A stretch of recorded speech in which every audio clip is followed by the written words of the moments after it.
عرفت المقابلة الثانية لنهضة بركان لكرة اليد والتي جمعته بنادي شلغوم العيد الجزائري حماسا قويا منذ انطلاقة المقابلة، إذ عرفت تبادل الفرص من كلا الطرفين إلى حدود الدقيقة 15، حيث عرفت سيطرة الفريق المغربي بفارق 3 نقاط.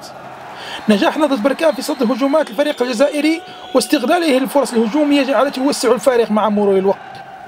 بداية الشوط الثاني عرفت عودة قوية شلغوم العيد، إلا أن الاستغلال الجيد لتعليمات المدرب البركاني أدى إلى توسيع الفارق لصالح نهضة بركان ليصل إلى 8 نقاط مع حدود الدقيقة 20، لتنتهي المقابلة بنتيجة 30 مقابل 22 لصالح نهضة بركان.